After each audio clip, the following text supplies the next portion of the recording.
High developers react and node JS project के इस part में लोग बात करने वाले हैं कि एक फॉर्म के ऊपर सिंपल वैलिडेशन किस तरीके से अप्लाई कर सकते हैं। पहले मैं आपको ये बता देता हूँ कि कहाँ पे अप्लाई करने वाले हैं और मैं सिंपल वैलिडेशन क्यों बोल रहा हूँ। हमारे पास यहाँ पे ऐड प्रोडक्ट नाम से एक फॉर्म है और यहाँ पे कुछ इनपुट फील्ड्स हैं, नेम, प्राइस, कैटेगरी, कंपनी। और जैसे मैं यहाँ पे ऐड बटन पे क्लिक करूंगा तो मैं यहाँ पे इन फॉर्म को चेक करूंगा कि वैलिड है कि नहीं है ये इनपुट फील्ड्स, और तब मैं एक एरर मैसेज दिखाऊंगा।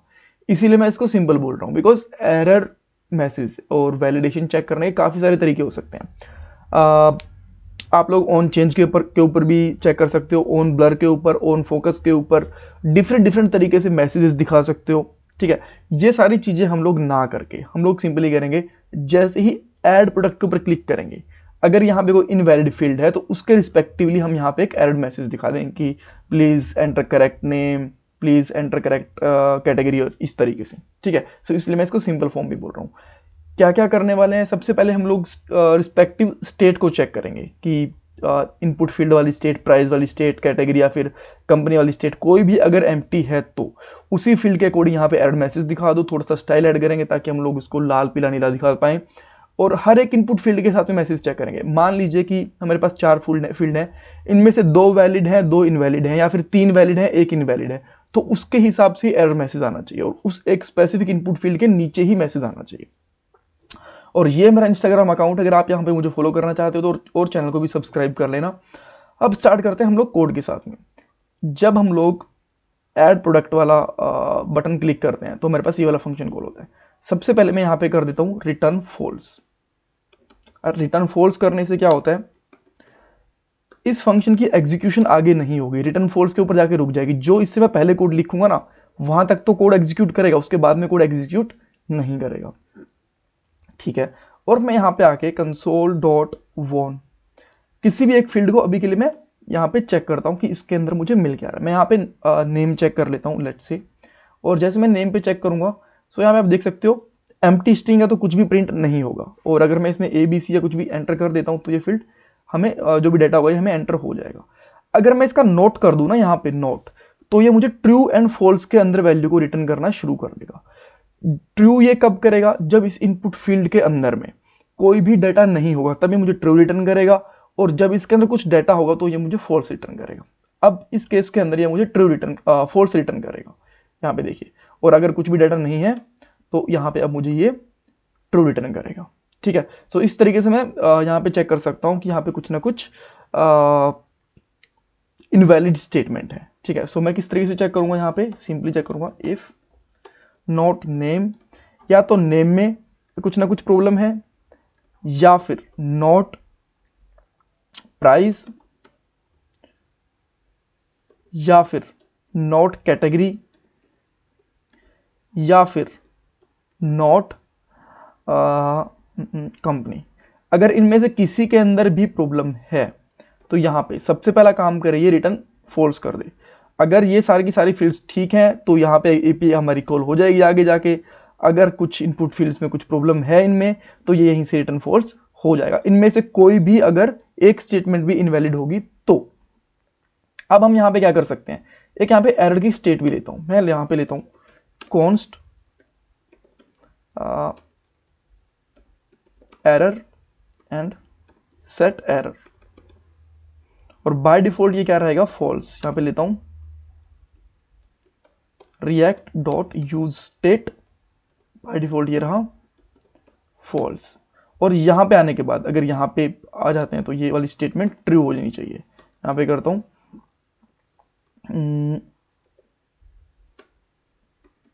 Set error true. ठीक है, अब सेट एरर ट्रू तो हो गया हमारा यहाँ पे। अब मैं यहाँ पे कुछ ना कुछ एक एरर मैसेज भी दिखाना चाहता हूँ, जिस भी हमारे इनपुट फील्ड के पास में जो इनपुट डाटा है वो गलत है। लेट्स से कि नेम में कुछ प्रॉब्लम है तो यहाँ पे नेम के बराबर में हमें कुछ एरर मैसेज दिख जाए। तो उसके लिए मैं यहाँ पे क्या करता हूँ, स्पैन ले लेता हूँ। स्पैन लिया और यहाँ पे मैं अभी के लिए लिख देता हूँ एंटर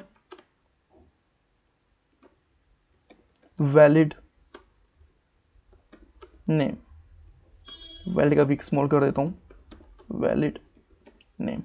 सो अभी के लिए आप देखोगे कि ये हमारे पास काफ़ी नीचे आ गया है। सो इसको हमें प्रॉपरली थोड़ा सा ऊपर दिखाना चाहिए इसके पास में, और थोड़ा इसका कलर वलर भी चेंज करना चाहिए। ये कब आएगा? जब भी हमारे पास नेम इनवैलिड होगा। तो सबसे पहले मैं इसका कलर कर देता हूँ रेड, उसके बाद में इसकी मार्जिन टॉप कर देता हूँ -20 पिक्सल। आप बोलोगे ये -20 पिक्सल मार्जिन हम यूजली ऐसा यूज करते नहीं है, बट मैं नहीं चाहता कि मैं फॉर्म के अंदर ज़्यादा सीएसएस को अंदर चेंज करूँ, बस इसके ऊपर ही मैं अप्लाई कर दूँ, ये फिक्स हो जाए। इवन आप इससे बेटर सीएसएस लिख सकते हो। मैं सीएसएस के ऊपर भी ज़्यादा फोकस कर नहीं रहा, मैं लॉजिक्स के ऊपर फोकस कर रहा हूँ, इसीलिए। डिस्प्ले आई थिंक ब्लॉक करने से भी काम चल जाएगा मेरा, और मार्जिन लेफ्ट 20 पिक्सल, ठीक है। सो अब ये आपको थोड़ा सा वैलिड दिख रहा होगा। अब मैं इसको उठा लेता हूं यहां से और इसको मैं पेस्ट करूंगा हमारी सीएसएस वाली फाइल के अंदर। अब मैं इसको पेस्ट कर देता हूं और इसका मैं यहां पे नाम लिख देता हूं इनवैलिड इनपुट, और यहां मैं डॉट लगा दूंगा ताकि ये क्लास बन जाए। और अब मैं इस क्लास को उठा के इसके ऊपर लगा देता हूं क्लास नेम दिस। तो आप देख सकते हो कि ये वाली क्लास यहाँ पे अभी के लिए दिख रही है हमें परफेक्ट। बट इसके ऊपर हमें कुछ कंडीशंस भी लगानी पड़ेंगी। कंडीशंस में आपको बताऊंगा क्या कंडीशंस लगानी पड़ेगी। ये हमें क्लास तभी दिखनी चाहिए, एक तो सबसे वाली बात यह है कि जो हमारी एरर फील्ड है ये वाली ट्रू हो, ठीक है। तो मैं यहाँ पे लगा देता हूँ एरर अगर ट्रू है तो, ठीक है। अब मैं क्या करता हूँ, अब मैं कोई भी फील्ड मैंने अब क्या करा, नेम एंटर कर दिया अनिल, और मैंने यहाँ पे ऐड प्रोडक्ट करा, तो स्टिल ये नेम इनवैलिड आ गया, बिकॉज इनमें से प्राइस कैटेगरी या फिर इनमें से कुछ इनवैलिड होगा। सो अब हम यहाँ पे क्या चेक कर सकते हैं, आप यहाँ पे चेक कर सकते हो कि कौन से वाली फील्ड के हिसाब से लगाना चाहिए। मैं यहाँ पे नेम वाली फील्ड के हिसाब से लगाना चाहिए, तो मैं यहाँ पे इसके साथ साथ में ये भी चेक कर लेता हूँ। अब ये कब दिखेगा हमें, जब हमारा ओनली नेम इनवैलिड होगा। तो ट्राई करते हैं। अब मैंने यहाँ पे क्लिक करा, कोई भी एरर मैसेज नहीं आया। अब मैंने यहाँ पे हटा दिया तो हमारे पास यहाँ पे एक एरर मैसेज आ गया, ठीक है। अब मैं यहाँ पे क्लिक करता हूँ, परफेक्ट आ गया, अदरवाइज नहीं आ रहा, ठीक है। सो अब हम क्या कर सकते हैं, इसको उठा सकते हैं, Ctrl+C, इसको हम लोग यहाँ पे पेस्ट कर सकते हैं, इसको हम लोग यहाँ भी पेस्ट कर सकते हैं, और इसको हम लोग लास्ट में भी पेस्ट कर सकते हैं। और अब मैं इनके नेम चेंज कर देता हूँ। यहाँ पे अगर जब प्राइस और एरर मैसेज होगा तब आएगा ये वाला, जब हमारे पास कैटेगरी के अंदर वैल्यू नहीं होगी और एरर होगा तब आएगा। और ये वाला एरर मैसेज कब आएगा, जब हमारे पास एरर मैसेज और कंपनी के अंदर डाटा नहीं होगा। तो रिफ्रेश करता हूं मैं एक बार के लिए, और अब मैं सबसे पहले ऐड करता हूं। तो देखो सबके ऊपर एरर मैसेज आ गया। अब मैंने यहाँ पे क्या करा, नेम एंटर कर दिया, नेम ठीक हो गया। और अब मैंने यहाँ पे एंटर कर दिया, अच्छा यहाँ पे लिखा हुआ भी नेम ही आ रहा है, सो मुझे इस मैसेज को भी चेंज करना पड़ेगा। Valid price, enter valid category, और लास्ट में हम लोग लिख सकते हैं यहाँ पे एंटर वैलिड कंपनी।